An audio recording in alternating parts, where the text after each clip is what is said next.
I'm calling to order the regular Board of Selectmen meeting, June 16th, 2025 at 5:30 p.m. To order, it is 5:31 p.m. And we have Selectwoman Jude Reed at the table, along with Selectman Jim Lampos and First Selectwoman Martha Shoemaker. Just for there is a typo on our agenda. And instead of under old business, it is not the Duck River ordinance, it is the duck hunting ordinance. And we will get to that later. Can I make a motion to add Selectmen's discussion to the agenda? It seems to be missing. It does, because of the fact that I don't have a problem adding it if there's time allowed. I have another engagement that I have to be at 7:30, and I felt that because of our presentations this evening and some of our business that we have to attend to, that the conversations could run over. Okay. So can we see where we are when we finish? Absolutely. If we have can amend the agenda, then time allows. Okay. Sounds good. All right. So information items, communications, and correspondence. I've had a lot of correspondence about golf carts. I've had, I have received a letter, we all did, from Mary Daly regarding today presentation. And I also received information from Bill Folland regarding another item on our agenda as far as Halls Road. I received many correspondences from Bill, but I received a synopsis this morning. So with that, I would like to move to, and then I have an item that I need to bring up to both of you, and I thought I copied it. We do have another flooding issue down at Seaview. Okay. If we've had public works there. And I just want to give you a quick rundown. This is a project that supposedly took place, possibly started in the 1960s. Jim, maybe you have some. Enlighten us. Enlighten us. You have the history. We cannot find any paperwork through Public Works or Land Use at this point in time, but they are still all looking.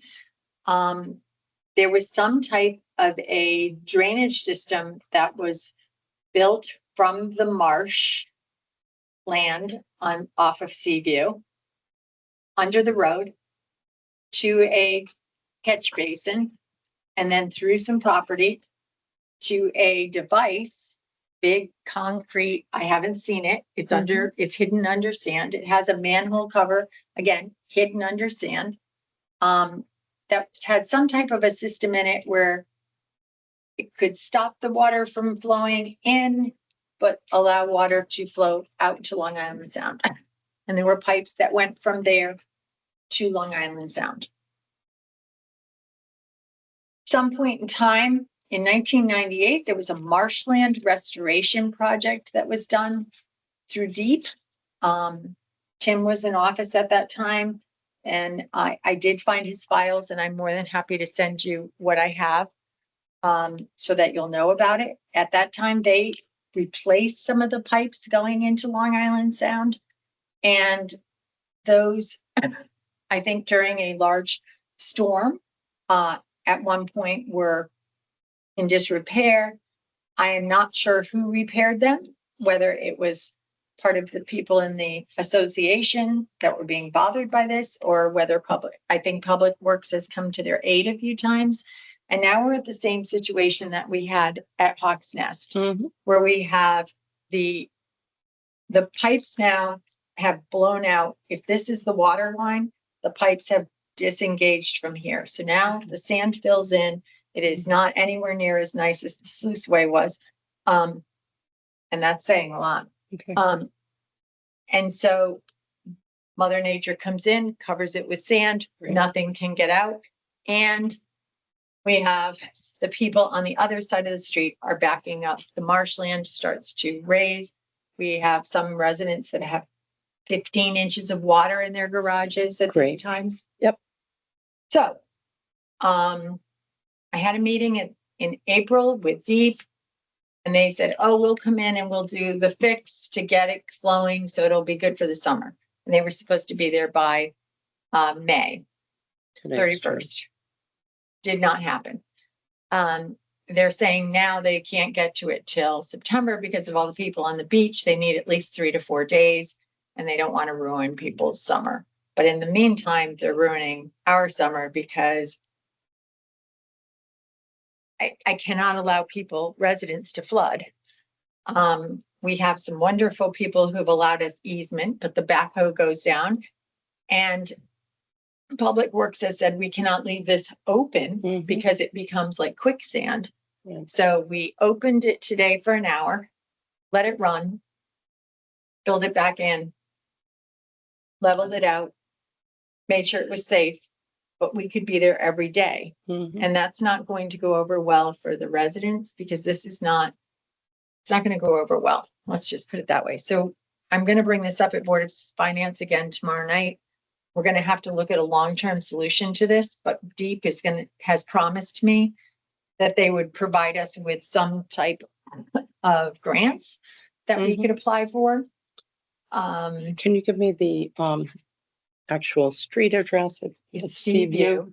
Okay. I'll take a I'll look. give you picture. I have pictures that I Great. printed I'd like off. to go down and and see it. Yeah, Okay. it's worth a shot. It's a field trip that you should take. Okay. The problem is you can't see it because now it's not open, but Well, you'll it definitely will see be where soon. the tracks are. Okay. And you'll, I went the day after it was dug out by hand. I don't know if you were there that day, but the day after it was all filled in again. Yeah. Of course. it's just Mother Nature has her own itinerary. So I just wanted to make you both aware of it. And do you have any information items, Jude? I have a couple. I've had a number of people write or email expressing their concerns and how the budget meeting went regarding having to stand up in front of people that may not agree with them. Some people were taking photographs, and I'd like to think maybe we could come up with a better way for future.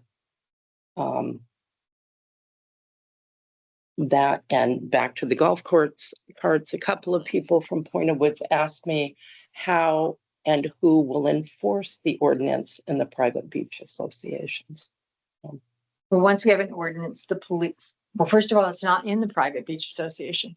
Okay. It's Well, for town streets. It's only. for- it's just town our streets. town streets. Well, these people many people are confused by it because It says I know. specifically but in the ordinance which streets it pertains to.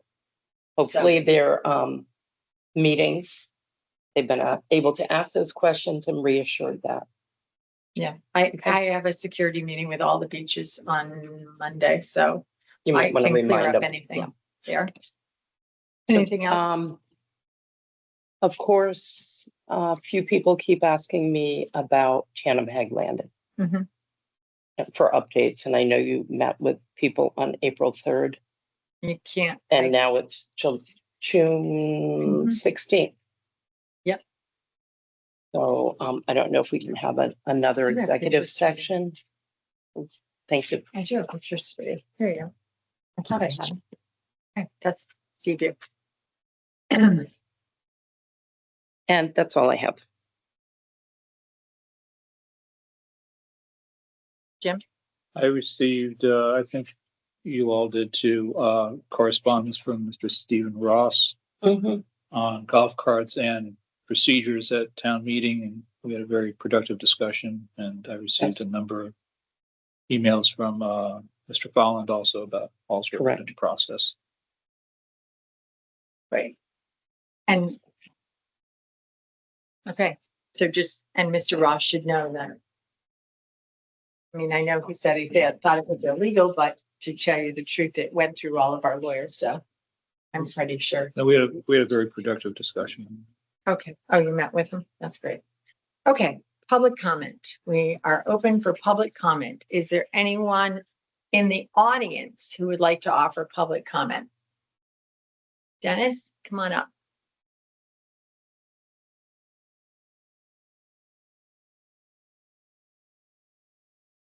Dennis Maluso, 7 Portland Avenue.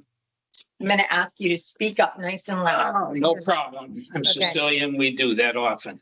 Okay, because Suzanne's way over there. Okay. I have a concern as to the conduct of a chairman of a WPCA to WPCA members and the first selectman. It's atrocious. It's condescending. You're the boss. Should never happen. Mhm. My educational background should never be a question because I have none. It's called the University of Green Fatigues. I was protecting everybody's butt. So I did not go to college, but I had a career that spanned 50 years unquestioned. My name appears on the building at Old Lyme High School. That building committee knew how to work. This committee doesn't. And it's shameful. It has to stop.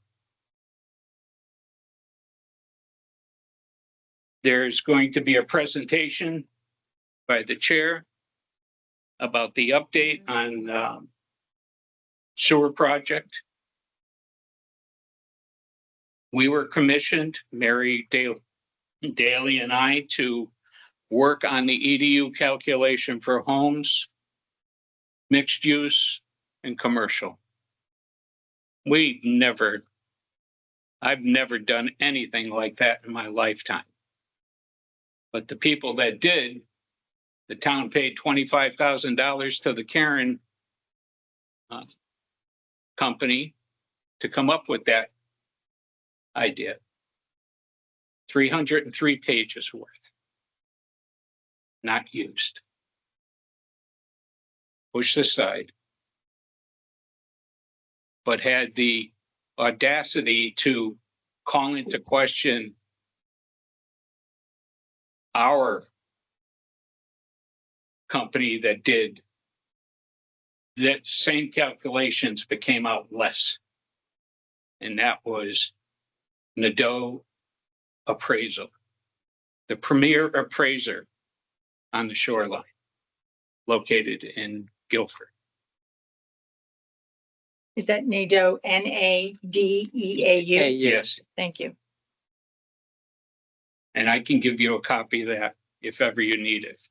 Thank I got a copy of the Karen report because it was not given out. I managed to find a copy. And we tried using that or looking at that when we were coming up with the EDU calculations. And 2 months ago at the WPCA meeting, when the other members voted to accept it, we told them it should be in a draft form. There are errors here. We don't know the dollar amounts or anything like that. And they voted to accept it. It's erroneous. It was our attempt to do what the whole WPCA should have been doing, not two people. So with that, we don't know also why the other PBAs, Old Lyme Shores, Old Colony, and Miami Beach, well, we don't know about Miami Beach, but how they calculate their EDUs. Old Colony, everybody's got the same EDU. We have the same amount of houses. We don't understand why the WPCA for Old Lyme refuses to use that calculation, because it will inflate the cost that everybody has to pay. And the lower the cost, the lower it looks good on paper, but it's not true. And with that, I'm done. Thank you, Dennis. Thank you. Thank you. Is there anyone else in the audience who has public comment? Okay, hearing none is, oh. Yep, sorry. Steve Tsunami, 24-2 Short Hills Road. I'd like to respond for the chairman of the WPCA, since I am him. The current report was done to determine the increase in assessed value of the homes. It had nothing to do with EDUs. It dealt with how much each home would be increased in value if a sewer went by. That was the whole purpose of that study. It had nothing to do with EDUs. As far as other WPCAs in this town, how they determine EDUs is up to them. We have no control over it. We have signed a document that says Old Lyme has 270 EDUs, or 29.7% of the total EDUs or expected flow going into New London. That is the number that we use to determine our EDUs. The formula that we used takes into account mixed use, commercial property, as well as large homes. It is applicable to the formulas are applicable to every unit in that classification. So if you're a resident, the formula is very specific. If you have a 3 or 4 bedroom house with 1 kitchen, you're going to have 1 EDU. If you have more bedrooms, it's 0.25 more, but it's applicable to everyone. There's no carve out for this or carve out for that. You just plug in the values and you come out with a thing. Mixed use started out at 2 Okay. EDUs. Steve, can I just ask you, I know you wanted to respond to Dennis. The education on the EDUs, is that going to be part of your presentation later It today? wasn't. It is Okay. not. All right, and then I'll just, so there are reasons why. I don't know that the original EDU amounts were determined by the EIEs for each individual WPCA. As far as people commenting on my behavior as chairman, I try to be as courteous and as respectful as possible, but it's difficult to run a meeting when members feel as though it's a conversation. So at some point, I have to run the meeting and ensure that I can get the things done as chairman that I felt needed to get done. If I've insulted anyone, I'm sorry, but I thought I was doing my best to try to move the meeting along. Thank you.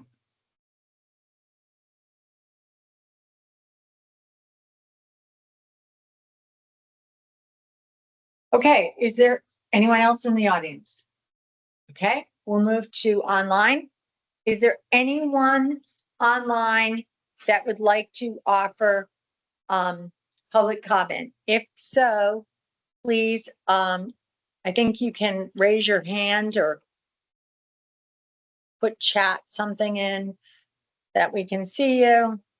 You can unmute yourself. If you have something to say, we'll call on you one at a time if I see your mute button off. Going once, going twice, going 3 times. Okay, there's no public comment from online. Okay, moving on to approval of minutes. We have the minutes from June 2nd from 2025. Are there any changes to these minutes or corrections? I have none. None. Okay, can I have a motion to accept? I'll make a motion to accept the Board of Selectmen minutes of the meeting on June 2nd, 2025. I will second. Thank you, Jude. Thank you, Jim. Any further discussion? Hearing none, I'll call for a vote. All those in favor of approving the minutes of June 2nd, 2025, please signify by saying aye. Aye. Any opposed? Any abstentions? Motion passes. Okay, moving on to presentations. We're gonna start with Rob McCarthy. And Rob, I do have more new information for you. No, it's good stuff. Okay.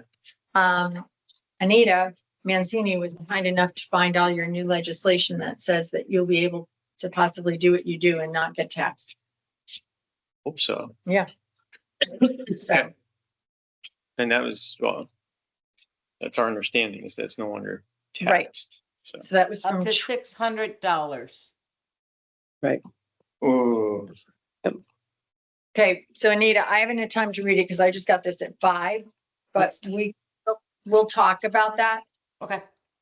Where this is just our first conversation with Rob. So as you know, we've approved the ordinance to go from 1,000 to 2,000. And then there was a policy that was written at some point in time. I think it was, I gave you a copy. You have this copy right here. The policy on how it was put together, the plan. That's this. Yep, I see Okay. that. And that was, I know, signed with Bonnie when Bonnie was in office in 2018. You had sent it to me. I don't have my copy here. They Okay. have theirs, but Bonnie's signature's on it. Skip Oh, yeah. Levy signed, Kathy Frank, yep. Yep. And Rob McCarthy. And that was the plan. right. And Rob would like to make some changes, I believe, to that. Well, not really to that. So Well, not, mainly, so, and the back history here is, and I need to check on this $600 thing. Because that does throw this off a little bit if that is correct. Because Okay. I don't think it's correct, but I need to look into that. Mhm. Basically what happened 2016 to 2018 timeframe was the $1,000 tax abatement was getting taxed by the federal government. And it was an administrative problem for the town of Old Lyme because they were having to get FICA Mhm. back from any of the people that were getting the tax abatement. And they were then having to issue 1099s to Right. anybody that was getting it. And so the town requested that people no longer get the tax abatement, but take the $1,000 and put it into the retirement account, which is what that plan document is all about, the retirement account. So deferring the income, deferring the Right, so taking thousand. $1,000, Right, not enough. getting it as a tax abatement and just having it go into the retirement account on top of the annual allotment that Mhm. everybody's getting for the retirement account anyway. And so my understanding was that the federal government is no longer taxing the tax abatement at all, that this $600 thing wasn't there anymore. Is there a limit on the amount that they're not taxing? I don't know that. I find now. that So- unusual. They usually put a ceiling on it. Right. When sometime in the early 2020s, I thought they had changed it so that the tax abatement was not going to get taxed. 9/1/2022, according to this. But that's like It 600. says 600, So up to 600, and the remaining, that, well, it's they think 400. Well, now it's 1,400. And so that is a problem again. And Yes, that if it's going to get taxed, that's what, the town was trying to avoid, the FICA and the 1099s. Was the, right. And the government views it as income, but if they defer it to a retirement account, then it's not subject to it. right. Mhm. So, Do we need to look deeper into this? We probably are going to have to, just to be I mean- sure that it's not going to get taxed. And I so, think that it's interesting that they propose one legislation that says you can have up to $2,000. And then they have this legislation that was not brought up to date to match what they had given you in the legislation in 24. well, I guess, I think it's the federal versus state. Mm, So that's where the state can do what they Right. want. Does the Federal can do state, what they want. Anita, do we know if the state has different rules regarding the taxation? The state, basically, when I looked up for the state, and I only looked quickly, Mhm. basically said that, it goes by your adjusted gross income of the federal tax. Okay, so no. So, Rob, I think we're gonna need to do some more homework on this. I think so. And I think we're going to have to possibly reach out to our legislators and ask for their help in perhaps correcting this. Yeah, which I thought was done, so that's why I'm perplexed by this. And so, I mean, the reason I was here and just setting that aside for a moment Yeah. is we would like to go back to giving people the option to have to have the option. So what happened in 2018 timeframe was the town said any new members will not get the tax abatement. They didn't even give them an option. They just said the money's going into your retirement account. So there's a number of people who haven't even had the option before. And so we would like to go back to giving people an option if it's not getting taxed. Right, I was going to say, but the contingency, if you Yeah, want to and give that's- them an option, only if it's not being taxed. If it's being taxed, then you can see why the town didn't do it. Absolutely. Right. And that's where, you know, certain things changed. So I would think we're not the only town. So there's Right, got I to be a really- precedent somewhere. Yeah, I really thought this was That's what I said. resolved. So I'll need to. Anita, I asked Anita to also reach out to our auditors because they do other towns Mhm. and ask other small towns, how do they handle this? Right. So I've asked her to reach out to the auditors to find out some more information from them as well. Okay. All right. But you have a plan with those things you wanted to hand out. So this was back in 2016. There was a form that the town had come up with that was when they were still letting people get an option, and this is basically what it is. Thank Which you. I updated it with, you know, the current $2,000 information and, Okay, So what I can do is give a copy of this to Anita. We'll scan it, send it to the auditors, explain what we did, send them the new ordinance and all the legislation that goes with it, Mhm. and ask them for their input. Okay. How can we work around this? Right. Okay. And we'll get you on the agenda for the first meeting in July, which I believe is the 3 weeks away. second. No. Oh, I Well, hope not. It's either No, June 30th or. it's going to be the until July. 6th, probably. Yeah, July It's 6th. 6th. 4 or 5, the 7th, July 7th.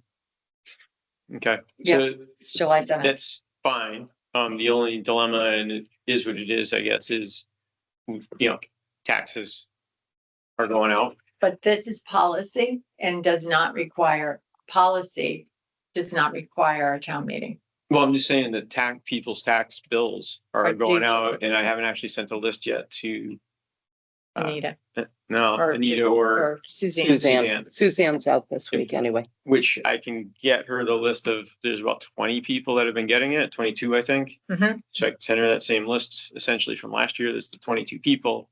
And it's just, there's another 30 something people that may want to consider the option again. So, Okay, Tell them we're working on it.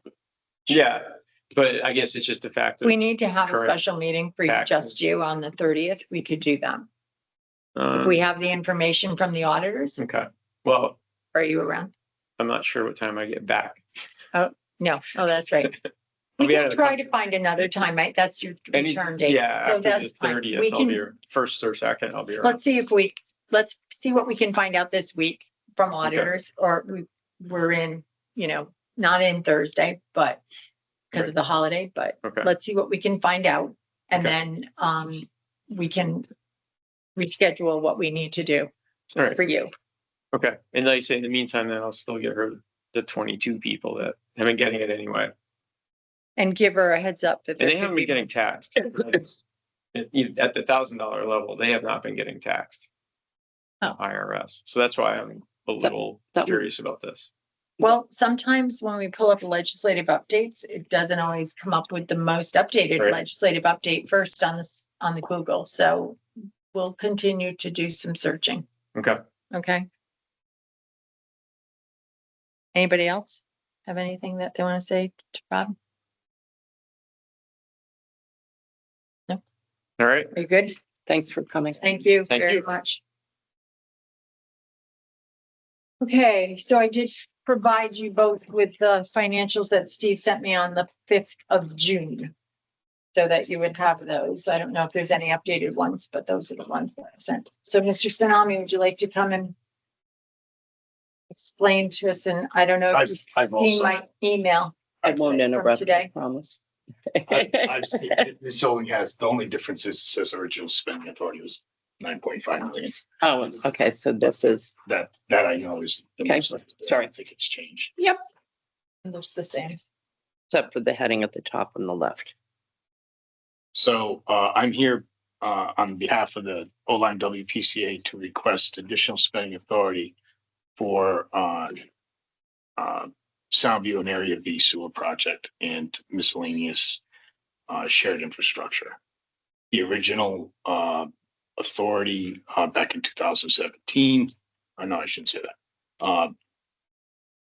When the last referendum was 9.5 million, it was probably passed sometime in 2019. That was before COVID, before a lot of things have happened. Since then, we've gotten a full set of plans. We went out to bid on all the projects concerning Old Line, which would be the shared infrastructure, which includes the pump station, the dioxide feed, the force main going to East Line, and a shared trunk, as well as our internal infrastructure. Those together, I have an old copy. So Sure. I don't know what else is there, Steve. So so I'll just go through this. So under internal infrastructure, we spent $615,000 in the design stage. Our construction low bid for the internal infrastructure came in at $8,551,950. And then I've requested and got a quote for engineering services to administer the contract. And basically it's 10% or $855,000. And then they also said to hold 5% in contingency for change orders. So that total is $10,449,550. That would be the total amount expected to be spent, or the highest amount expected to be spent on our internal infrastructure. The state will give a 25% forgivable loan. CWF funding gives a grant of 25%. So the amount financed would be $5,224,775. In our shared infrastructure, we had the force main and dioxide. That came in at $9,893,723. The shared trunk, the low bidder, actually was, I think, 3.7 million. They were deemed either unqualified or withdrew. So this figure, the $5,680,740, is from the second bidder. And the pump station was $4,096,000. Is that $4,096,000? $4,096,000. $4,096,000. I got a line going through. I didn't know it was a nine. $4,096,770. Yep. For a total shared infrastructure of $19,671,233. Again, the state will pay. Well, let me go down all the way to the bottom. Setting aside 5% for contingency on change orders, that's $983,561.65. And design and contract administration, this is the latest figure from Fuss and O'Neill, as they're the ones that are doing it, is $1,616,773, with a total shared infrastructure of $22,271,567.65. Again, the state has a CWF grant of 25% and a forgivable loan of 25%. That brings the total. That's what I'm putting here. That brings the total to around 11,180,000 approximately, which we would owe 29.7%. which is So, our, wait a minute. So are we talking the total internal infrastructure moves up to 11 million? the total, the total, the total being spent is $22,271,567.65. So half of The, that. the million, half of that. Yep. Would be what is expected to be, funded, over a long-term note. So half, okay. I will give you that number.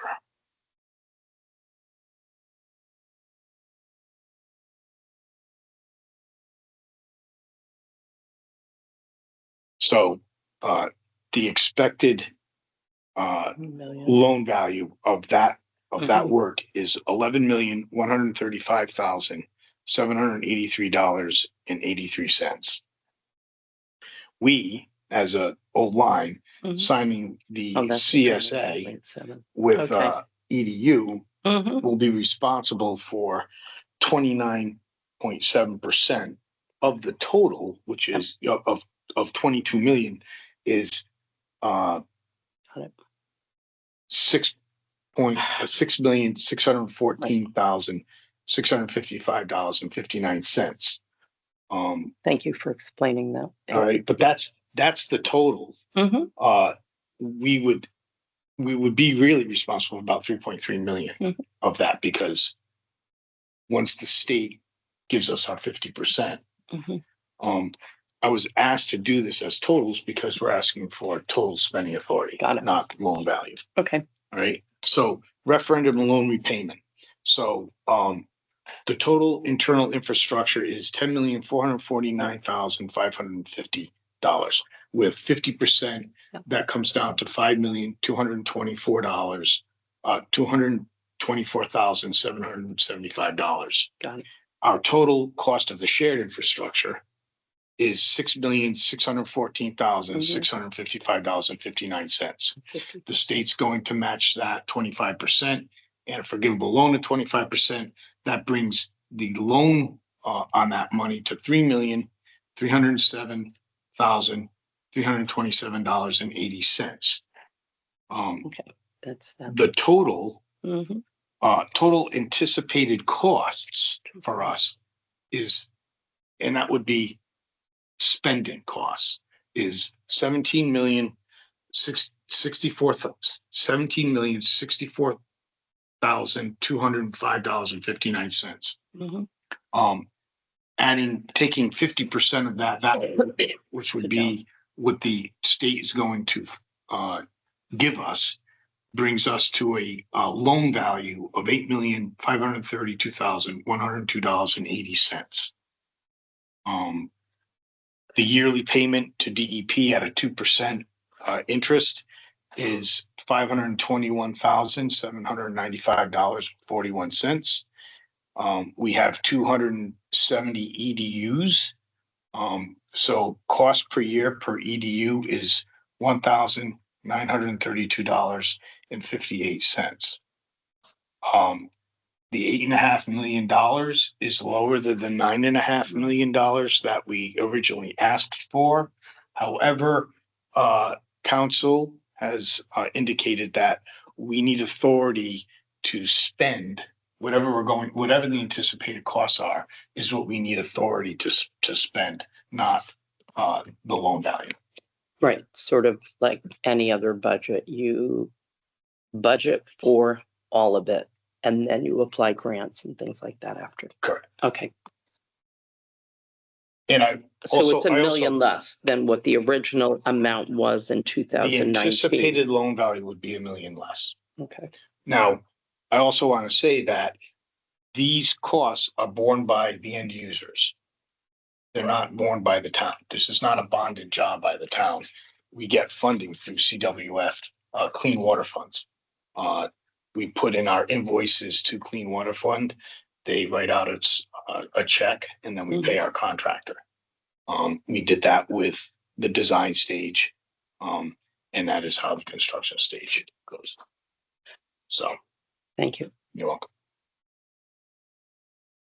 So I'm a little confused on what happens to the 9 million under your O-line WPCA loan amount of $9,835,616.50 on the shared infrastructure. How does that get reduced? Well, we're responsible for 29.7% of that. But that's not shown. So is that the 11 million? That's a No, not. subtotal, Martha. So the cost of the entire forced main bioxide shared trunk and pump station is $19,671,233. Mhm. All right. 50% of that is $9,835,616.50. I added in some contingency money. I added in some design administration money and and came out with $22,271,567.65. So where's our money that we need to be paid for Mr. Vitello for our granted? So we, Our so bonding agent. in May, we requested, the WPCA voted to, request $17.1 million in, in total referendum amount, which, is 36,000 more. But so that it doesn't cover, I didn't realize that, Mr. Vitello has not been billing us for services until the closing.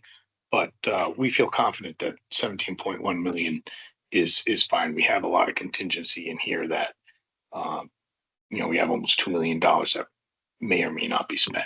So the difference, $14,000, isn't going to change our Move the needle. calculations much.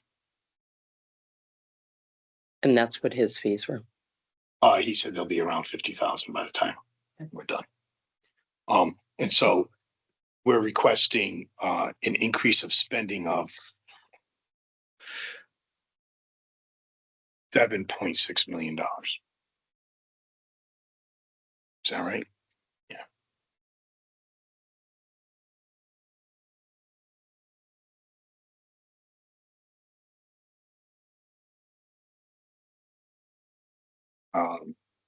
The CSA is being worked on. I know that's part of the contingency. I spoke with Mike on Thursday. He's gotten everything straightened out with Mr. Vitello, and he said he will have that document. I will be hounding him more and more.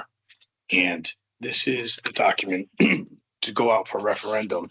I believe the dates will have to change now as far as, at least as far as the, this may not be right. No, it is. This was a document produced for referendum by Mr. Patel. It will have to be changed because we can't use the school on August 14th. And I don't know if we want to have the town hall meeting on August 4th or not.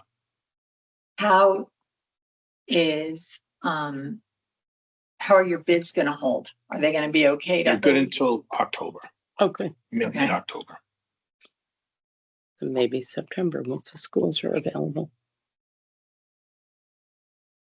Do you have any more information on the other two beaches when they're going out to bid? Hold, My understanding is Miami Beach will be out to bid before the end of July.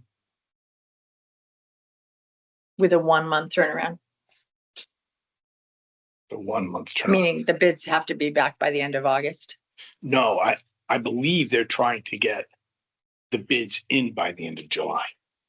They're So they're out to bid. well, they're the not out to bid right now. Yeah, I but know, but hopefully within. Before the end of June, they want the advertisement for bidders, I believe is going to be issued.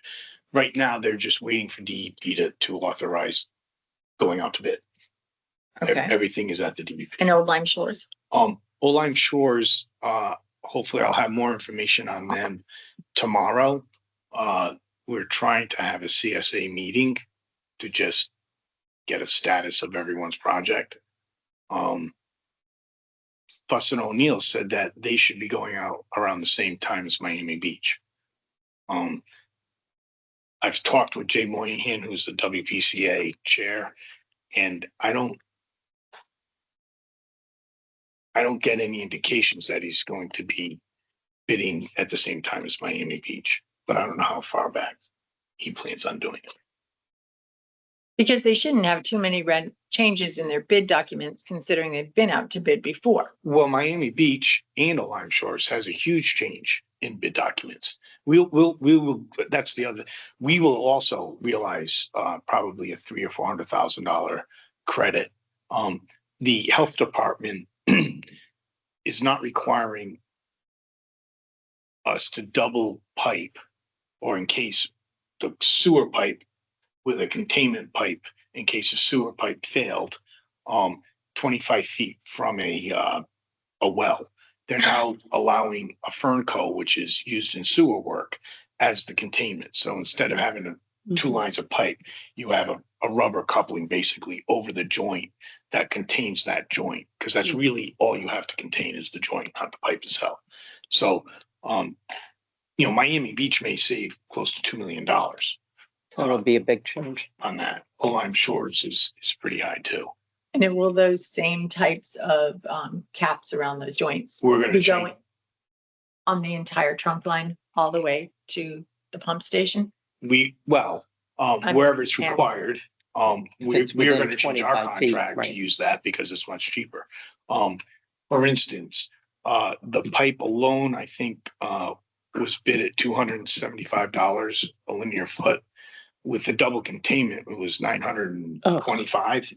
So, now we don't have many wells, so, the area is not as much, but Miami Beach can't even get Connecticut water up there. They have, I think, 40 or 47 wells that almost their whole line would be like that. We do have some wells though. We do have wells. I think we have 9. I think it's a Better few more than than that. 290. I'm sorry. I think we have 9 within the 25 feet that Right. this is required. Yeah. Okay. So it will, it'll save us some money. I don't know how much. We have to just add up the linear feet and negotiate a price reduction with the contractor, but Miami Beach and Lime Shores revised their plans to bid it that way. Ours was bid with double containment. So I know that we would like to see the CSA before we send you to the Board of Finance. I mean, I don't even know if it has to actually go through the Board of Finance. I think it actually will go, we can send it to town meeting. But you think CSA will be done within 2 weeks, or a draft copy will at least be available in 2 weeks? Yeah, Well, I mean, we had a draft we in have a February. draft. And I mean, right now he's incorporating all of those comments into a readable document, basically. They were all sidelined. No one had any comments at the time. So now it's gonna come back with all those in the document. And I'm sure people are gonna have some comments, but I will do everything I can to push our attorney to get that document to us before July. In 2 weeks, are you thinking selectmen's meeting or just at the end of June or? well, I would like it if we could just disperse the CSA to all of us so that we could discuss it. I mean, at least read it. It's going to be a large. Oh, I agree document. with you. So, I mean, once it's out for draft form, I think all 3 of us should get it so that we can start to formulate read it, formulate our comments, and see where we go from there. I mean, most of Time. the comments that are being incorporated now are your comments. From the board. I think Board of Finance had a couple of comments in it. And then, of course, Mike Patello Also had also wording. had wording for the DEP. Yeah. Yeah, it's. And gonna then be you big have to time. get it approved though through your CSA, the group. And then the group. So when I get it, I'll disperse it to everyone. Everyone should be making comments at the same time. Right. And maybe before it goes back to the attorneys, all stakeholders have a meeting to discuss it, to see if the comments can be reconciled without going back and forth between attorneys. Usually the format that Mike sends it in though allows people to comment on it so everybody can see all the comments as they go through because there's no reason to duplicate 6 comments, same person saying Right, the same thing. right. So it's usually there and then he's able to view that as it goes through, not necessarily that he's working on it, but at least that he has a trail of information. Jim, comments? Just a few.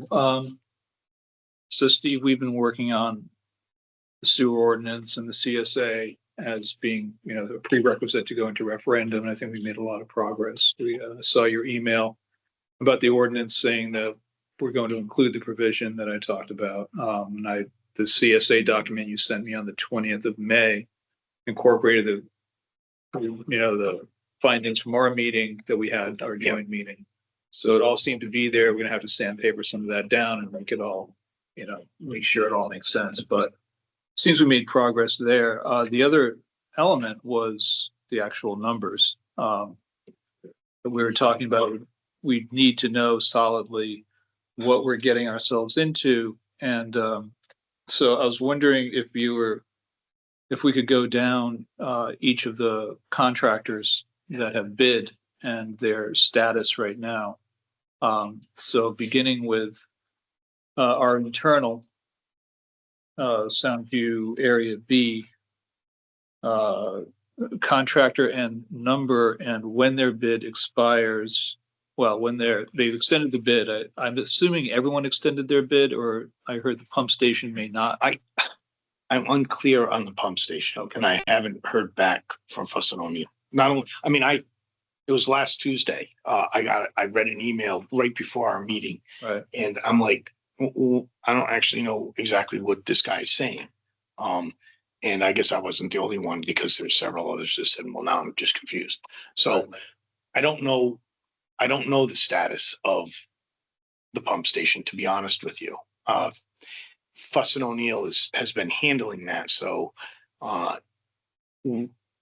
though we're part of that internal infrastructure, Right. and a member of the CSA, Old Colony is really their point of contact because they're the ones funding all that work. They're the ones that signed on to the note for the $19 million to do the work. So, And everyone else, including the force main as part of the shared infrastructure and Soundview internals, they've all the separate contractors have agreed to extend their bid. as far as I know, yes. And what are the conditions of those extensions? Most of them are an inflationary clause. Which is what? Well, the DEP has assigned it as the increase in materials between when their bid would have been awarded, not from bid date, but from 90 or 120 days to October. No labor. Well, if there's an increase in labor, but the labor rates are published every July, so there won't be an increase in labor. Well, wait a minute, my clarification is then that they haven't come out yet for 25, 26. So when they bid them, they they put in what they thought they would go up by. I don't know how people do it. It's usually they're minor changes. But if there's a multi-year contract, when the rates change, you have to change and pay that rate. So if this were going to go into 2026, they would have to increase their labor rates to the 2026. I'm talking about the bid though. The bid Yeah, was so- done in so- 24, 25. But they so- knew they were performing it this year. Okay, So, I mean, I don't know what they did, but there's not going to be an increase. There won't be an increase for labor because it was already established that they would be performing their work after July. Okay. Do we have written commitments from each of the contractors that they will hold their bid till October with this It's around 15. inflationary increase? I believe, I know we do. We have written For Soundview. confirmation. And I believe based on Kurt Mailman's email to Carlos Esquera, we have written confirmation except for the guy from the pump station, whom I believe said, I don't want to officially extend my bid, but I'll hold it open, come back to me in October. I mean, that's why I think everyone's confused. He's not going to officially do it, so he has a chance of backing out or not backing out, just not executing it. But he wants to keep open the option of doing the work in October. Unless he gets a better offer. Well, I've been asked by several of my clients to find them work because Good. the climate They is need it. definitely changing. So I would not be surprised if they hold that bid. Got it. So our current, and there's some discrepancies that I'm looking at here between what Fuss and O'Neill gave us after this current round of bids and what we have here, like engineering services. They gave us 943,974, and here we have about $100,000 less, 855. Same thing with construction. But so we can talk about that on the side. Coming down to the yearly cost for EDUs, 1932.58, and that's about $300 short of what Deep considers affordable. And we saw, so we're right up against our ceiling at this point, and I'm wondering what happens or what you think might be the scenario in October with increases in the bids because of inflation, this inflationary escalator. Where you think we're going to be at that point in terms of affordability, how much that's going to impact our bottom line, and when do you think we would know that number? I believe that that number is negligible to the total project cost. I don't think that number is going to change. I think that it's only on material. It's not on the whole contract. It's only on the material. So labor is not going to go up. Profit, you don't get escalation on profit. You don't get escalation on your overhead. It's just the material that's being supplied there. So if it were $1 million of material and the material went up even 2%, let's say 3%, between July and October, which we don't anticipate, but let's say it did, that's $30,000 out of that whole thing. There's almost $2 million of contingency money included in there, of which on a normal project, 5% is probably a good number to carry. On this project, you could probably get by with 2%, because certainly in our internal infrastructure, there's I would say almost no unknowns. When you go into Hartford, you get a set of plans, you bid it, you put your shovel in the ground, there's a gas main. It's a change order because it wasn't included on the plans. Here, we have nothing in the ground. I mean, there's some drainage pipe, but we know where that is. They're really not, there's no, a lot of people think, oh, people just make their money on change. You have to have a reason for a change. It's not just, I want more money, give me a change order. They have to have an actual reason for it. And I don't see a reason. I don't see a method of how they could ever get $500,000 of change order in this project, as well as the fact that we're reducing some of the other items, as well as the fact that the bids have a lot of items that we want unit prices in case we encounter them, but are never used. Like, Also, you indicated a few minutes ago that some of the material costs could be reduced by not encapsulating the Right. entire pipe. That mostly And if- pertains to Miami. I mean, there's some of it in Soundview, but. Well, some of us, he said too. But also, if $2,200 is the unaffordable, or if that threshold, that'd be what, 15% more than the 1982 32. or 32? Put my glasses on, pardon. Okay. And I'm not, I'm just trying to see where an increase might only be 5%. If in fact labor isn't included in the Well, escalation yeah, clause, if labor's in it, I think that's a whole nother ballgame. What I'd like to say is, I believe these are the worst case scenarios on numbers, not the best. I did not include a lot of contracts when bid in this form never come up to the final bid price because of items that are there for, if there's items in there for extra fill, if the engineer orders you to put in a different fill, that might be 200 yards at $50 a yard. So that's $10,000 in the bid. I've been ordered to add in my whole career 3.14 yards of material that I got paid for out of the contracts that I bid. I mean, they just don't do it. It's either the material spec'd out. I mean, there's rare occurrences, but in case they do that, there's a price in there, so you don't argue over change order money. So the contracts themselves already have a buffer put in. We're putting a 5% buffer on top of that. But Fuss and O'Neill had an 8% buffer. What was the occasion for reducing it down to 5? Our engineers told us to use 5%. Now, did Fuss and O'Neill have 8% as contingency money? Yeah. Yeah. Wow, I don't know why they would do that. Yeah, Right. it So- was considerably more, and I'm assuming it was because of ledge. I mean, we saw it at the State Pier. We all know there's ledge there, but they hit ledge. Right, but there's a number in there for ledge.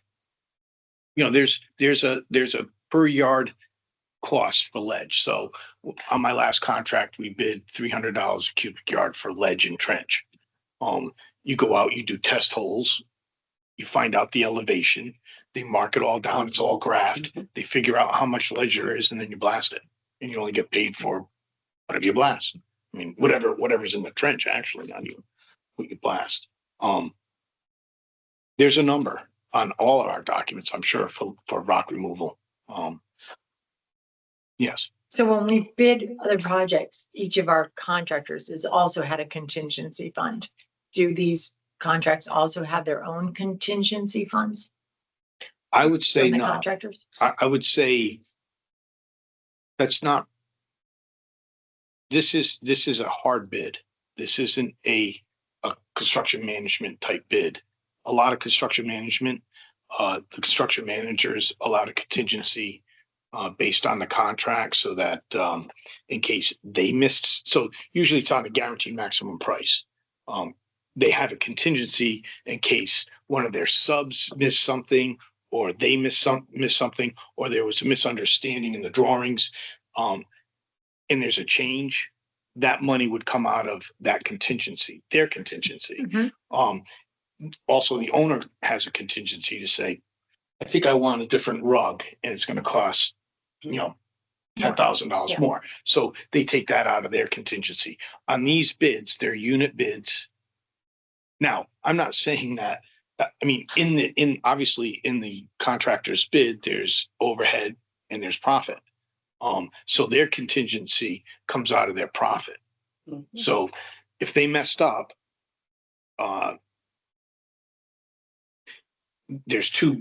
if they messed up, they have to take less profit because they can't ask for more money.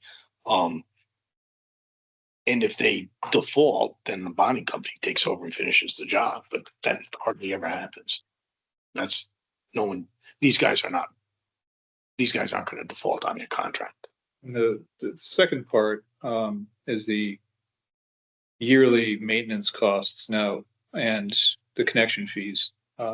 And we see the other beach associations, when they're doing their affordability, they add in the connection fee to New London, the connection fee to East Lyme, the legal costs associated with that, some engineering costs that aren't reflected here.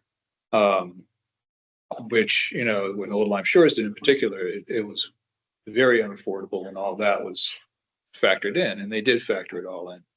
I understand that we're going to be taking that out of the affordability equation, but the costs nevertheless are still there. So we're going to be talking about before we go to referendum, I think we have to give, the property owners a clear idea of what the total bill is gonna be, so we're gonna see here 1932 per EDU.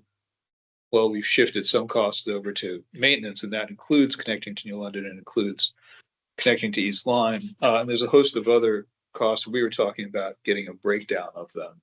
So we have a full picture. I'm not asking you for it today, but, That's good. we did talk about getting that before we agree to go to referendum. Yeah. So I just want to reiterate that. I'd like to get that full breakdown.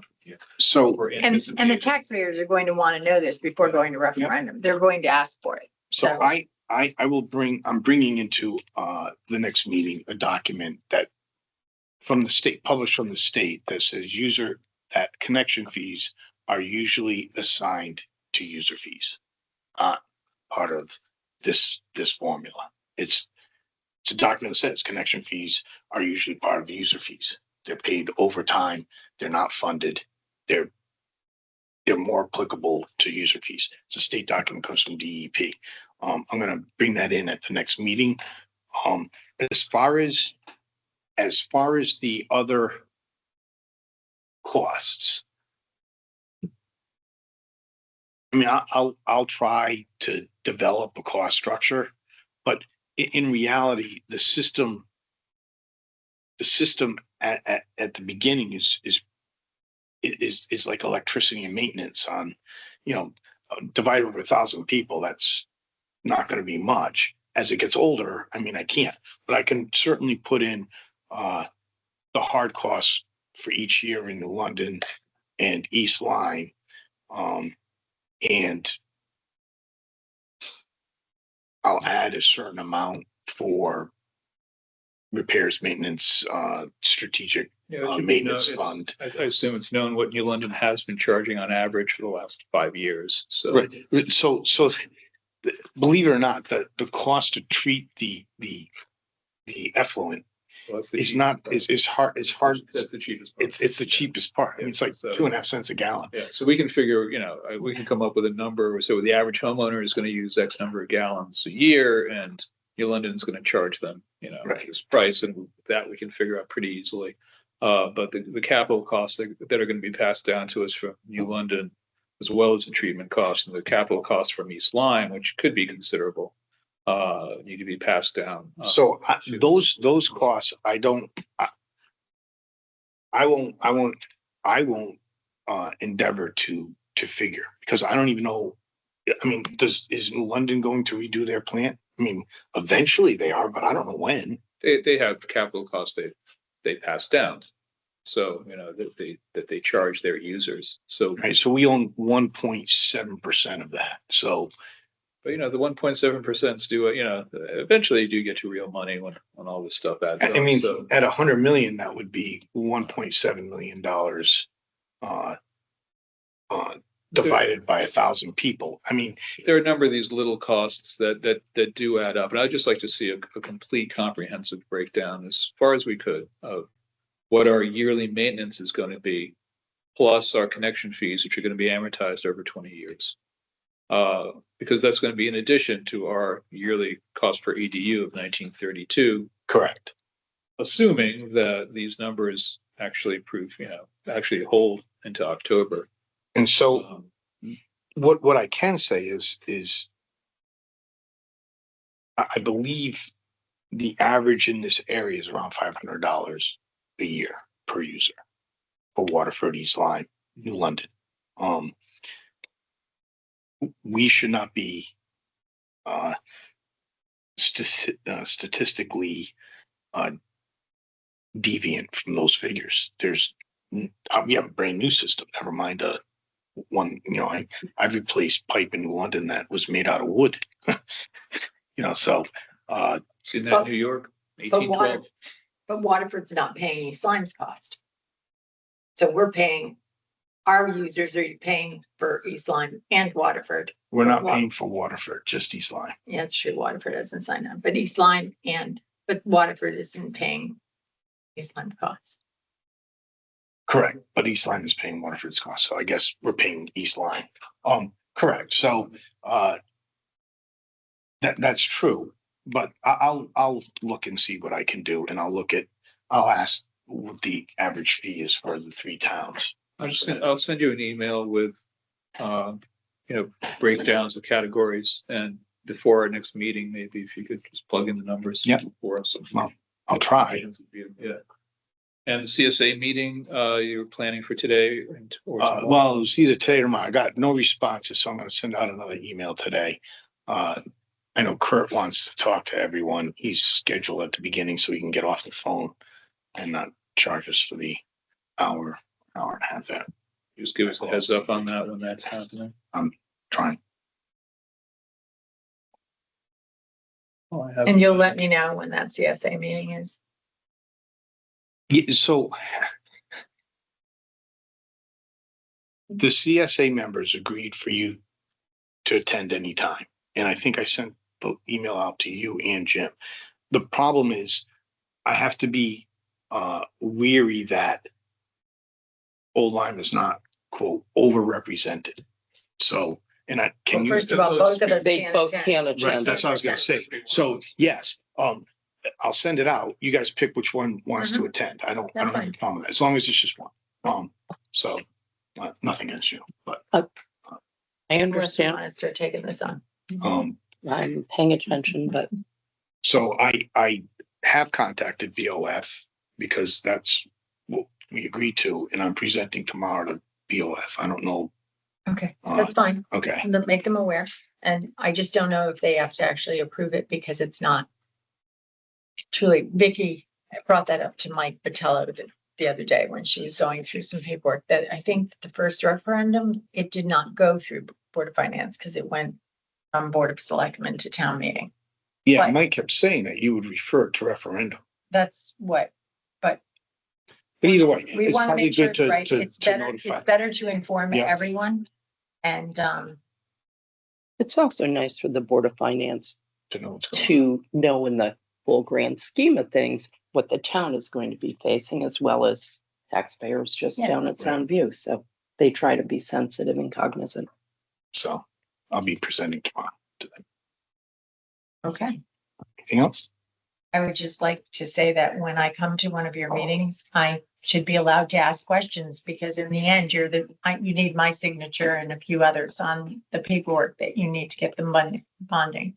And I need to be comfortable going into it. So I did not expect to be treated the way I was last week. I'd like to add that I eventually attended meetings as a selectman, not to sign off at things where the chair is not allowed me to speak also. So whatever goes on for one committee, chair, board or commission should be standard for all.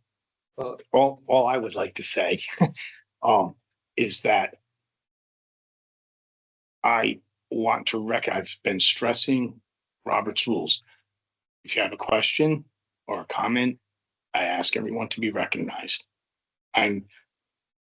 I feel, maybe it's misperception, but I feel as though I'm trying to get stuff across and I'm interrupted on a constant basis by members.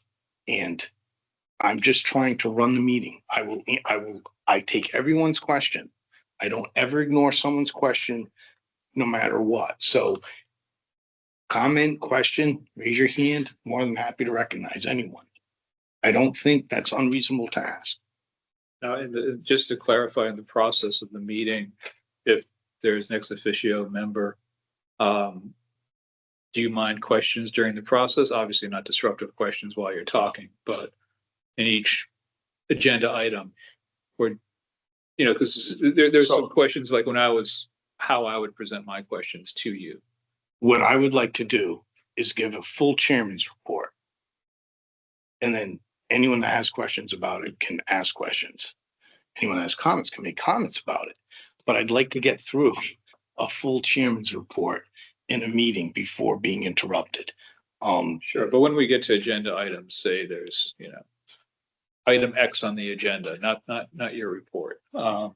The ex officio members will be part of the discussion, or are they just there to listen? They can be part of the discussion.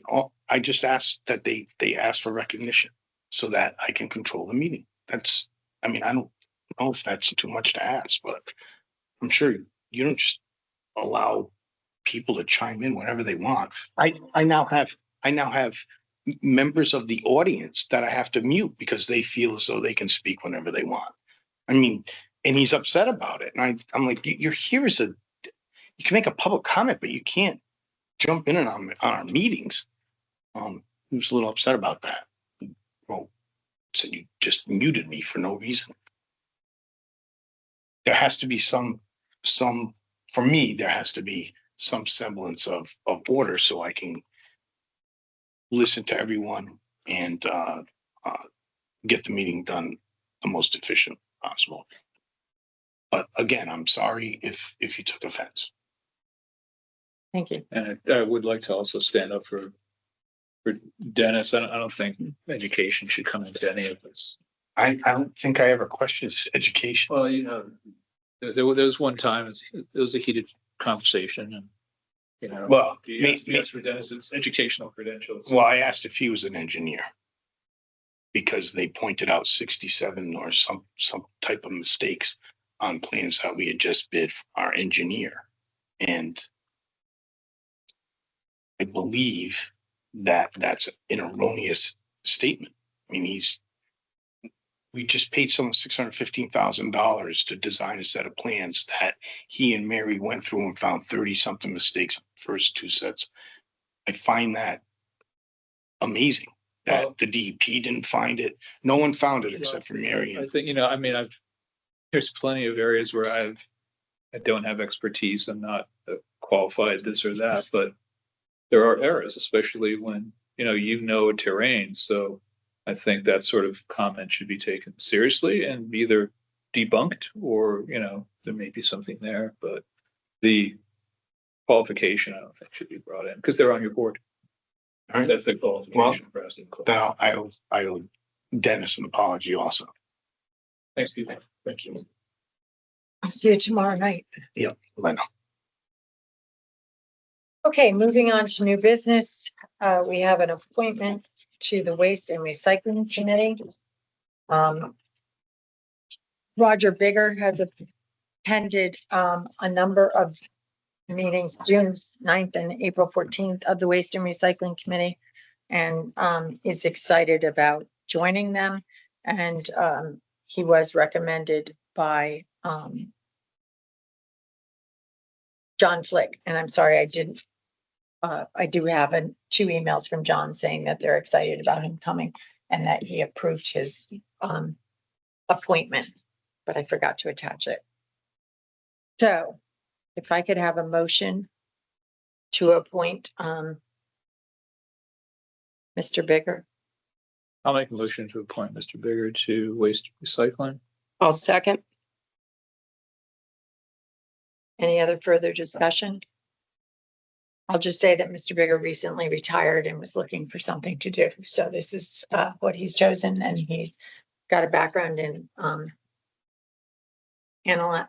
analyzing bills and things like that. So he's going to Analyzing invoice bills or you invoice bills, yes, and just keeping track of what we're selling, giving out for tonnage. So he's very willing to take that. I know Fred had started to do that, but has asked someone else to jump in if they want to. So let's move ahead and call for a vote. All those in favor of appointing Roger Bigger to the Waste and Recycling Committee, please signify by saying aye. Aye. Aye. Any opposed? Any abstentions? Motion passes.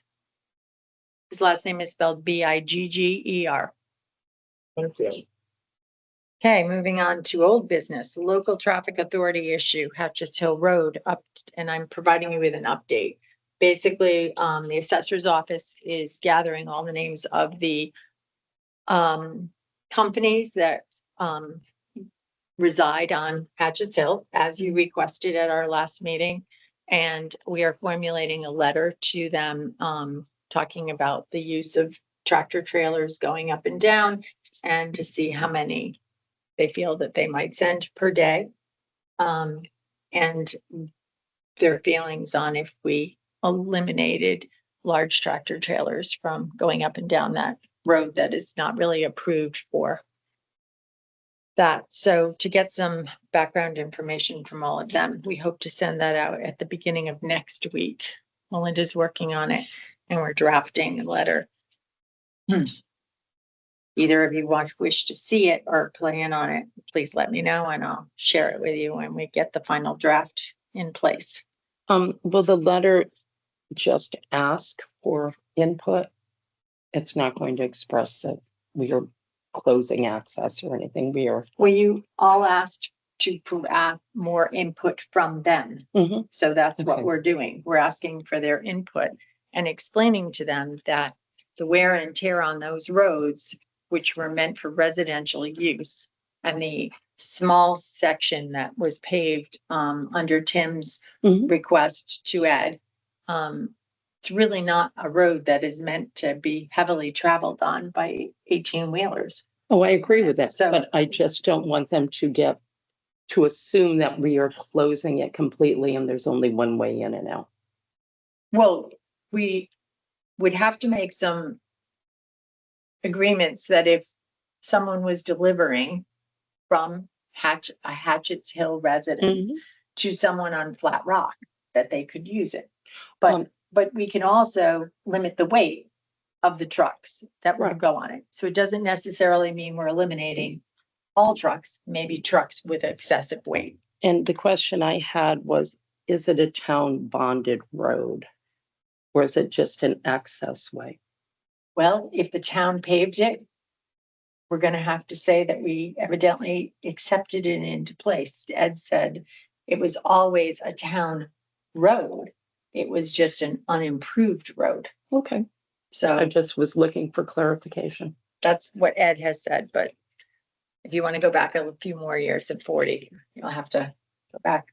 So the letter will essentially state our case about the road not being sufficient for the weight of the trucks and for And safety issues with as you the- come down to Flat Rock, et cetera, right, and ask them if there's a compelling reason that their trucks have to use those roads that we're not aware of. right. And there's at least one business that was told that they could not use it for purposes of cut throughs.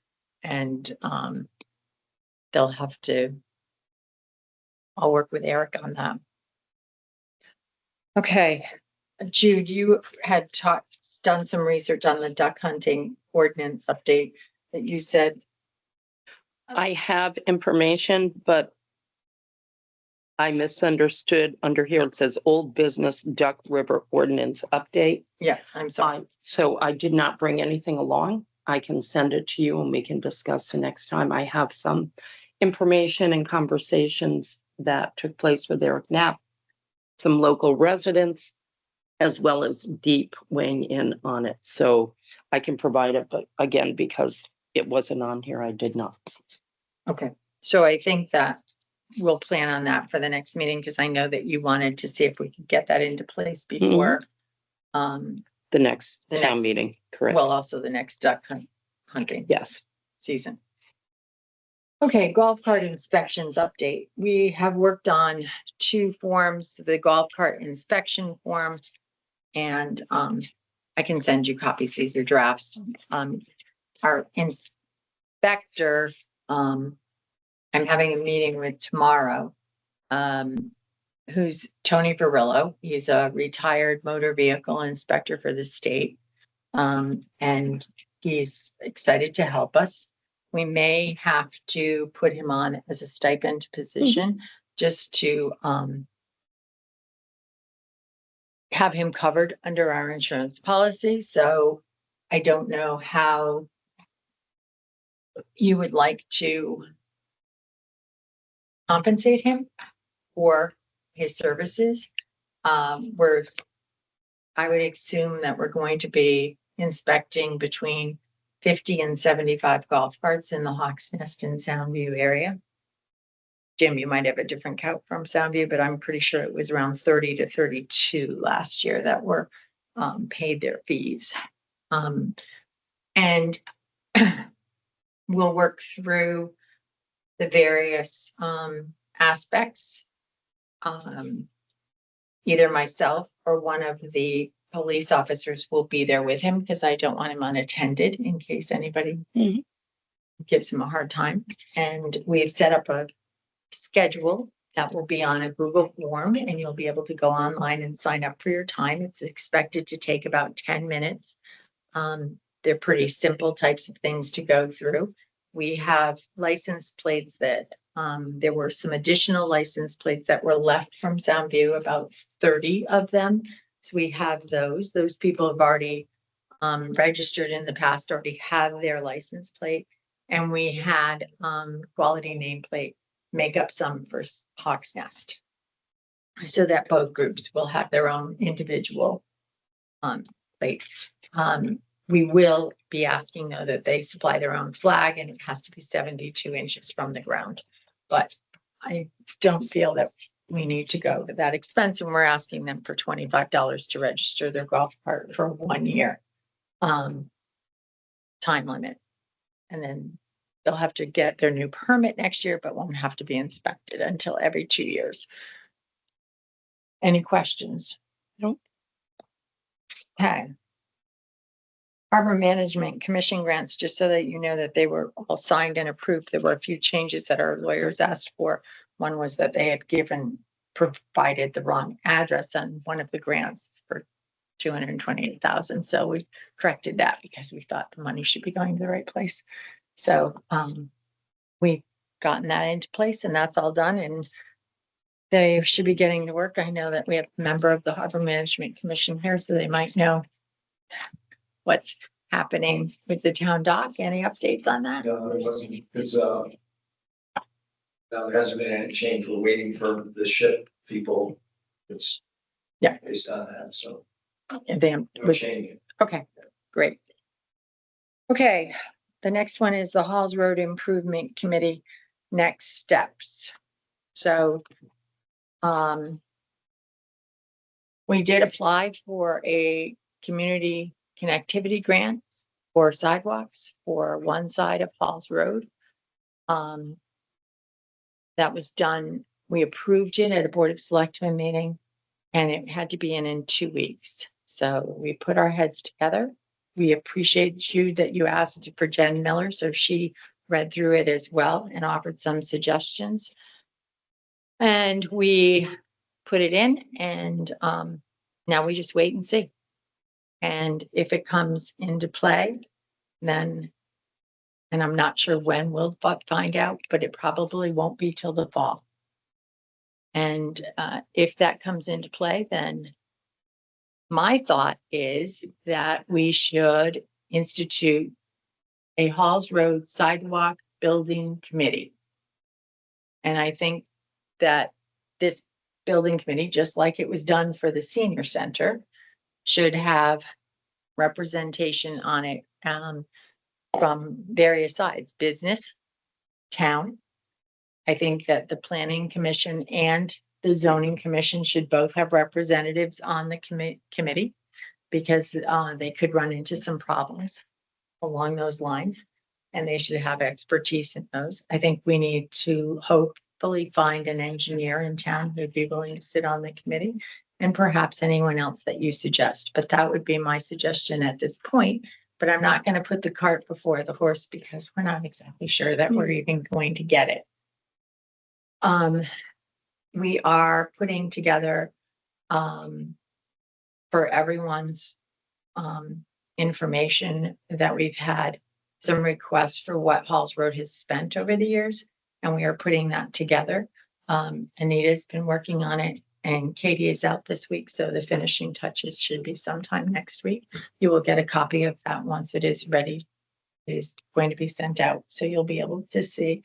But currently, the Halls Road is working under their ARPA funding and their Connecticut Trails, and it has 2 words, Connecticut Trails and something else grant. Any thoughts, questions? This is the time to express them. I like some of the input that we are hearing from community members, suggestions. I.e. people who are appointed to this committee be unanimously approved by the 3 of us so that we come to a consensus on it. Do we want to limit it just to be sidewalks. We had requests for sidewalks, lighting, signage, and beautification. Well, when I wrote the grant, I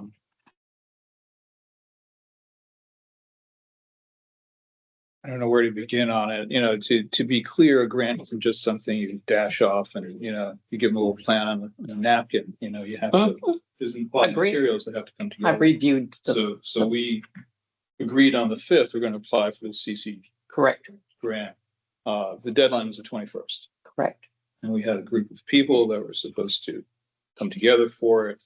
And it was crickets about a week beforehand. So Katie and I, you know, I mean, I wrote it, I worked on it with Katie. Anyone can criticize and sit in the back with a pea shooter, and that's fine. But to do that grant, I made it clear in the grant that we're not going to address Bow Bridge because Bow Bridge is controversial. Mhm. But to ignore the fact that Bow Bridge was out there, you know, DOT isn't stupid. I mean, they They read the watch, papers, they they read the listen. papers, you know. Mhm. So it had to be acknowledged that Bow Bridge was an element of this. It is currently on hiatus. We're not addressing it, but we're going to be addressing just the sidewalks Okay. on Halls Road. And that was that decision.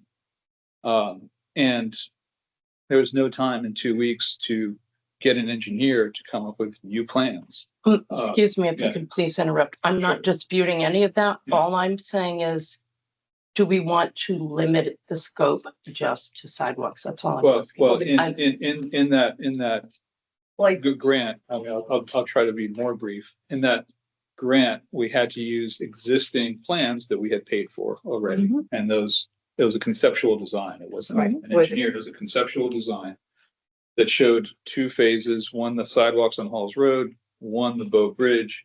I made it clear we're not address Bow Bridge as part of Halls Road. If you looked at the conceptual plan, it had landscaping, it had lighting, it had a bus stop, Mhm. et cetera, et cetera. So I think those elements were included Okay, in what we. in the grant, yes, I'm just saying, Yeah. in the definition of the committee, Oh, yeah, I mean. I'm not yeah. questioning the grant. Do we want within the scope of the committee or the name of it to isolate it to sidewalks?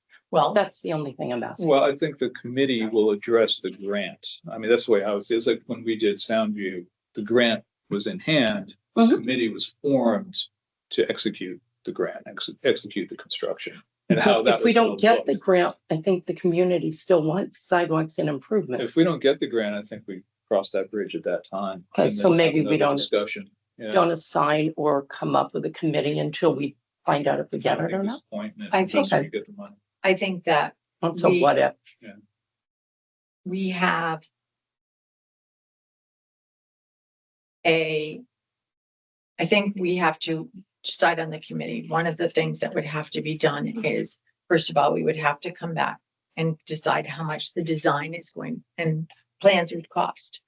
And that would be to go out to bid to find out what that would be and put that into a play. And then we would have to go out to the public and get permission for that. And we've spent money on design already, correct? Correct.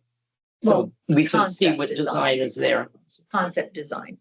So- And I've requested DOT to come and talk to me about what's going to actually be allowable and what's not, because there are certain sections of the road where it decreases in width and Right. what would be approved and what not. Also to make sure that they have no plans to do anything to Halls Road Mhm. or the bridge that goes over it. To make sure that they're not coming up with plans for anything. And then just really and truly to get some knowledge of what they're going to approve and not approve as far as our thoughts, because there are a lot of people who have ideas of what should be in place and what not. And I want to ask them. I think you asked what thoughts. I think maybe formally dissolving or putting a termination date on the other one and then assigning it to be a new committee Well, is the first step. I can't assign I do not want to dissolve because we have an open contract that Tim signed in 23 with AI engineers and they have to finish it. Can we see what they've done to date? I do, and I That's what have, I'm curious about, if and I if it's would be more ongoing. than happy to send that to you. The other thing is, I think it would be helpful, or these are my thoughts, if and when we start a new committee, we're careful about the charge, what the goal is, how many people on that committee. I know in Halls for Improvement, if more people wanted to apply, we just added more people. So I don't think it started out like that. no, it didn't start out like that at all. I think, because it went over such a long period of time, and maybe there should be term limits, things like that, or reappointments. I think we learned a lot. And we should just take a lot of that into consideration when we start a new committee or a variation thereof. So And those are my thoughts. Paul Gianquinto and I are working the engineers, because they owe us information that we have paid for. We have 2 grants that are open, both of which, money has been billed against. If we were to terminate the Trails Grant, which pays for some design, work through the trails and part of the design of the bridge. So some of the bridge AI engineering had been played, because there would be the trail that would go from Halls Road sidewalks over and then to the bridge, and then beyond the bridge, there's a boardwalk, because they had to heighten so that part of the design work was paid for that. That would have to be returned. That was 28.5. So some of the money has gone towards that. And then the other grant is $135,000 from ARPA, and money has been paid from that grant. It is not expended. We still have money in that, but that has also been paid, and that expires in 26. And that can pay for some of the rest of the engineering work from AI. Or sidewalks, you're saying? No, for the bridge, because that's what it was built. That's what the grant was given to. So if for some Which the reason the town- bridge doesn't get built, we would owe the Trails Grant because it doesn't get built? We would have to pay back the Trails Grant, because we spent money against it and didn't. Okay, So but we how would- much is the Trails Grant for? Total? $28,000. I know we've used, okay, And I don't know 28. I how didn't know if it I was don't, we have not open-ended. used all of it. I think we've used about 13.5. So we took the money and spent the money not knowing that the town had approved the project. They did. They approved the design, but they did not approve the construction of a bow bridge. That's what the design is, the 13,000 that Right. we paid. So that's what it was approved. The design, but not the actual building of the bridge We're by the not town. building anything. Right, We're that's not what building anything. I'm just asking for No, clarification we're not between building design, right? I'm saying if the build of the bridge does not get completed, do we owe the 28,000 back? No, as long as you have completed your Your design. designs. Okay, great. And I and was I will looking for that clarify, I will clarification. clarify that with the grant again. But yes, that is my understanding, because Thank you. this was a preliminary, because they told us to come back after we had the design. And if we were going to want Mm-hmm. to build it, that they would be interested in providing us a grant for more money for it. Okay, great. I didn't know if the 28 was contingent on the actual construction or just completion of the design. So it was a completion of the design. Right. Okay. And Great. I think we have to, I guess more for public information. Make it clear that almost all of this happened before the 3 of us were in Absolutely. this position. Mhm. It doesn't mean that we can just wish it away. If we disentangle from it, it has to be done methodically. So there is going to be an overhang. I think in our administration, we had a town meeting that approved 19,000. That number comes to the top of my head, but nothing else, and everything else was approved Correct. previously. And then the 19,000, if I remember, the committee went back to the Board of Finance and said, we did not use all that grant money. Will you give us permission to spend it in another way? So it's, So, but this stuff did get approved at town meeting, the design did, Yes. and the accepting of the funds. Right, and we've the actually miss- done very little apart from play out what was handed to us. Yep. The And misunderstanding, still I doing think, it, should be we'll be doing clarified. I think you that know, it was for a while. in play before because these contracts were signed in Ex- 20. Excuse me 1 minute. Excuse me. Yep, The grant was for 28.5 for the Connecticut trails. We've Right. received $13,551. That's The what I rest of the said. money the state still has, we have not received that. We have to apply to receive that. But if we don't complete it, we have to pay back the 13.5 that they paid. If we just stopped right now, Anita. so we would only we would owe have to pay- 13.5, We'd have to pay. Correct, not 28. not 28. Okay. Okay, Thank you. so in some cases, it might be prudent to take a loss rather than feel that our hands are, other than having it imposed on us to complete something. Is it better to lose 13.5 or spend another 15, have it designed and not sure if the town's going to approve it or not? Well, I think right now is I think we should look at all of our funding and get the Absolutely. update on the funding and have a clear picture of where we are.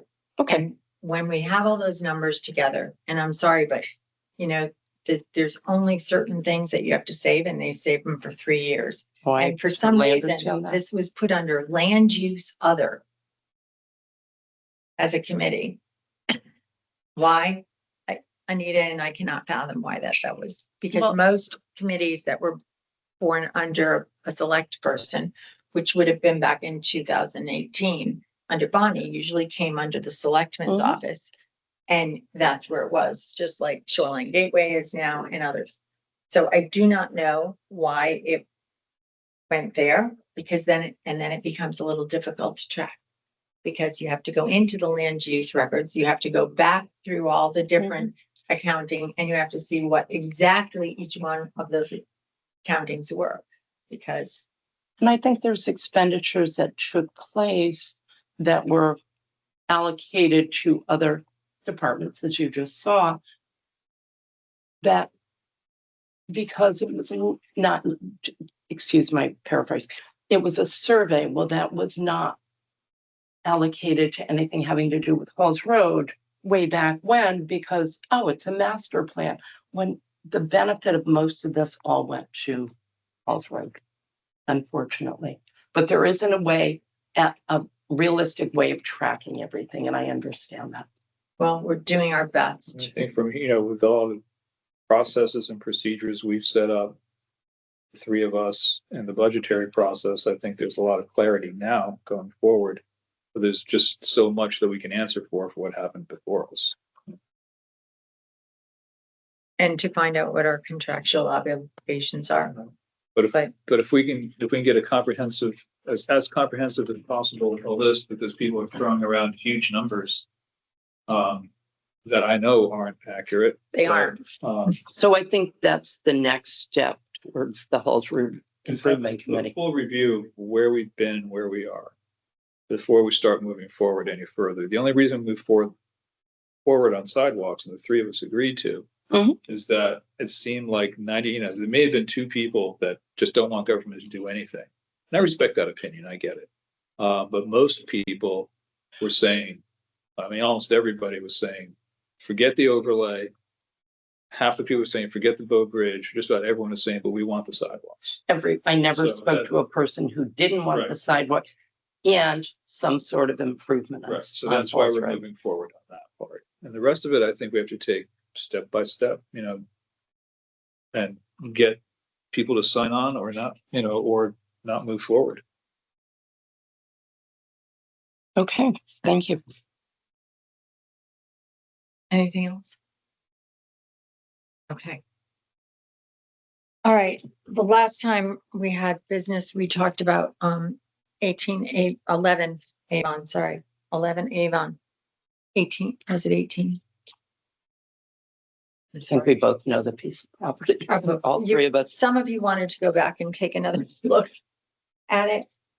In the meantime, we have another interested party who would also be willing to, Isn't and a butter as well. someone in the neighborhood. Who would just like to see it left as open, but that's not the process. The process isn't deciding who gets it. Basically, this has to go through planning. And I think Eric has moved forward to put that on the next planning meeting so that we can actually say that it's for Planning. sale. It Okay. has to go through the planning commission. There's a terminology, but to determine if it falls under the plan of conservation and development, that we would not use it. And that we would not want to use it for something in the future to make sure that that we wanted to get rid of it. I have a question, maybe you can't answer it. I would like to, are we allowed to ask that it be used within the zoning guidelines? My concern is what I expressed to you. I think it has to follow zoning guidelines if it, Okay, I mean, that would be up to the zoning enforcement officer to make sure that it's followed. But I don't know if you can make it and no contingency or anything like I that. don't know. That would have to be a legal question to see if you can say that, what you want to put it on for, but I would hope it, whatever happened, it would be to maintain or keep it in a presentable fashion. Did we get a determination as to whether we acquired that through a tax lien or whether it was donated to us or how we? How we ended up with it. I believe I indicated to you that it was through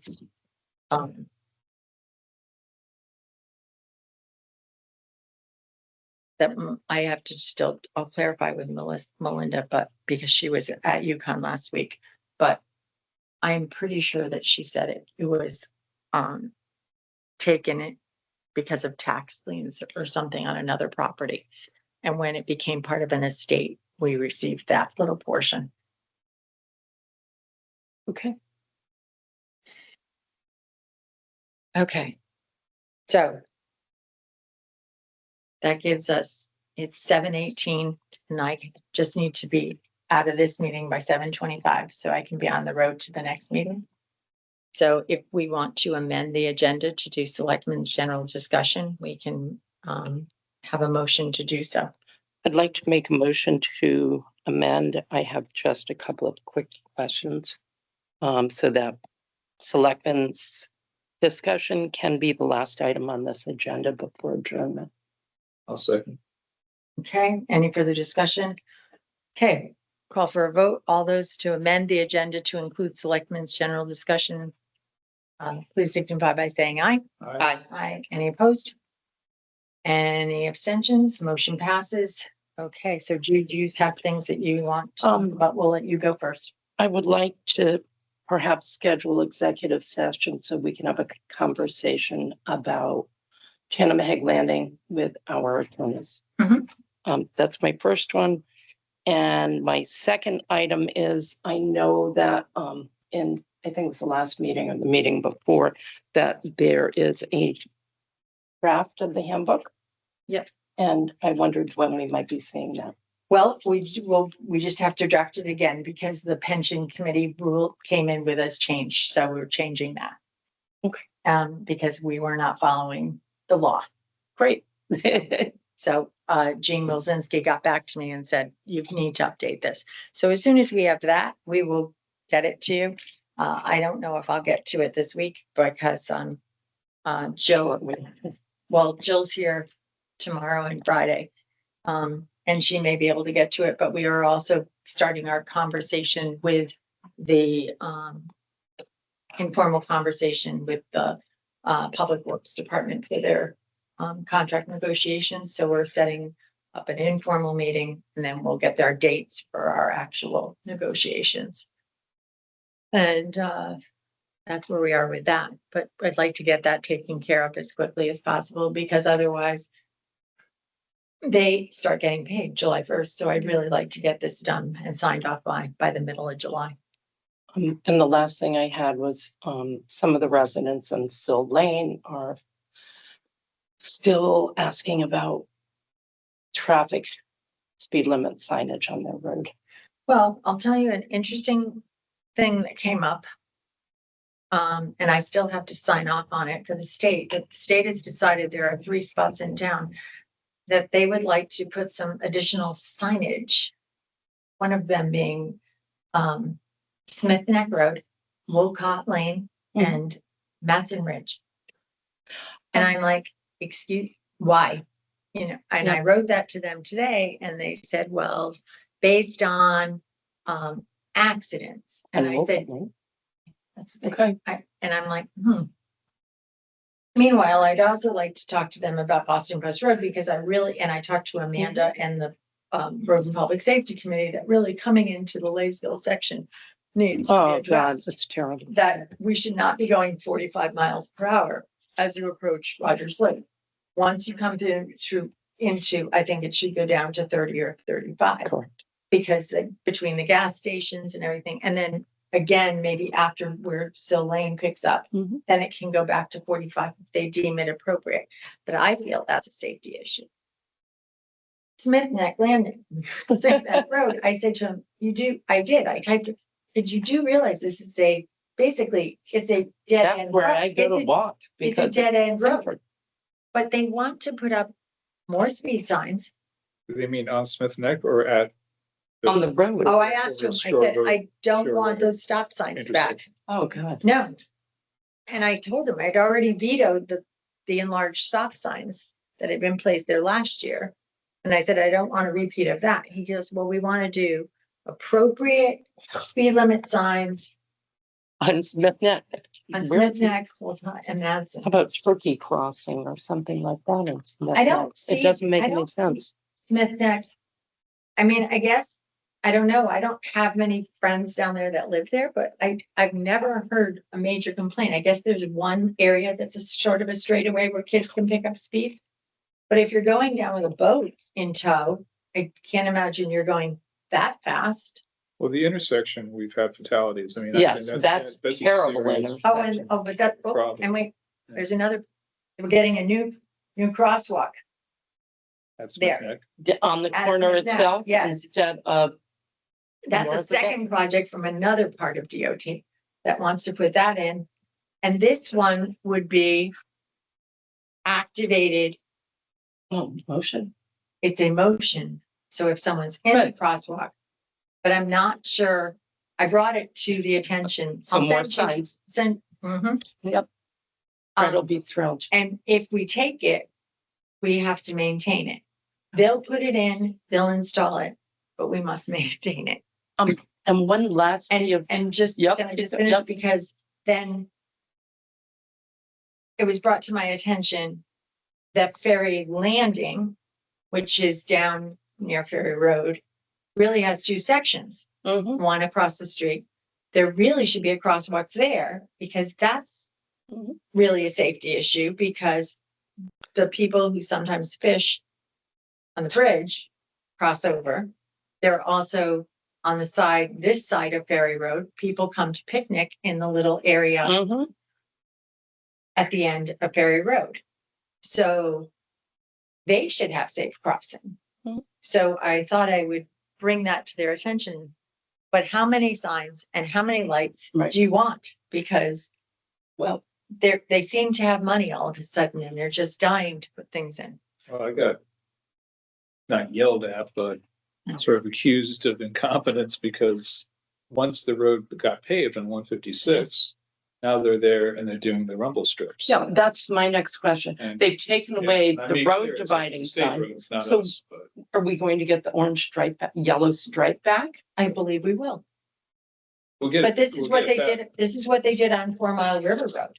Well, They did the same But they thing. had just paved it. Why Yeah. couldn't they do this while they were paving? Why are they coming back in, adding a rumble strip and restriping? Maybe. it's a- Somebody came down. different for the union. weekend and realized we didn't have the rumble strip. I don't I know. thought it was an option. Didn't we discuss there being an option whether we wanted the rumble strip or not? There was supposed to be a rumble strips on the side, Right. which I said okay to. There's is Now only there's a one rumble side. strip in the middle. And I didn't know if that was in lieu of the yellow line, which you can't see No, at I night think that because there's it's gonna gone. be a yellow line. It's just that they're, you know. they're You're built- And I they're specifically willing to asked put in Tax strip. dollars that I went Tax back. dollars. specifically asked if the rumble strips would be in the middle of the road, and he said, no, it'll be on the side. And that's to prevent people from falling asleep and going off We, to the side of the road. Well, I, but again, why do they do this?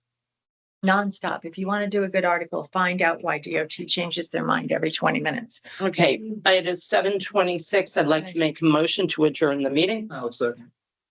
All in favor? Aye. Okay. Thank you.